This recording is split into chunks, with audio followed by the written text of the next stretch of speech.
शाहजेब साहब, एक ज़रा मुख्तलिफ सा सवाल है क्योंकि एहतसाब की बात हो रही है।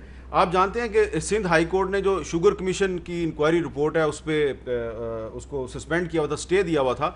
आज जो सुप्रीम कोर्ट है वो उसने आज वो स्टे ख़त्म कर दिया है और अब जो है वो हुकूमत इस पोजीशन में है कि वो शुगर कमीशन की जो इंक्वायरी रिपोर्ट में जो रिकमेंडेशंस की गई हैं वो उस पर अमल दरामद कर सकती हैं।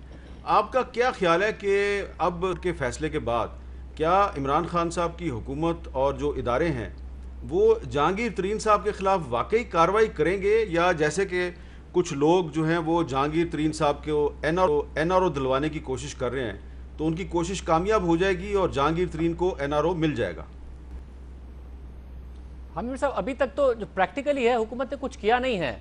और देखिए, किसी भी मुल्क के वजीर आजम के लिए कोई बहुत अच्छी रेपुटेशन नहीं है कि उसके बारे में ये तासुर पैदा हो जाए कि जी अब वजीर आजम ने नोटिस लिया है तो समझ लो कि अब तो चीज़ खराब ही होगी। चीनी का नोटिस लिया, चीनी महंगी हो गई। गंदम का नोटिस लिया, गंदम महंगी हो गई।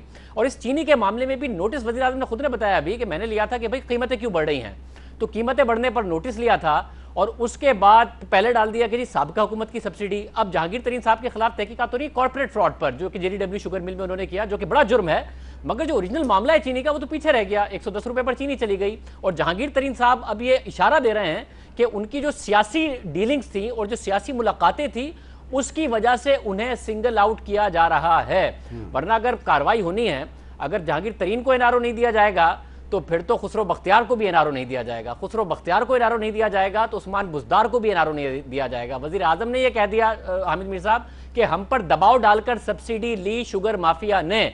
तो शुगर माफिया में जो अपनी बनाई हुई शुगर कमेटी की रिपोर्ट है वजीर आजम की, वो ये कहती है कि जिनका सियासी असर वसूख था उन्होंने पंजाब हुकूमत पर दबाव डालकर सब्सिडी ली।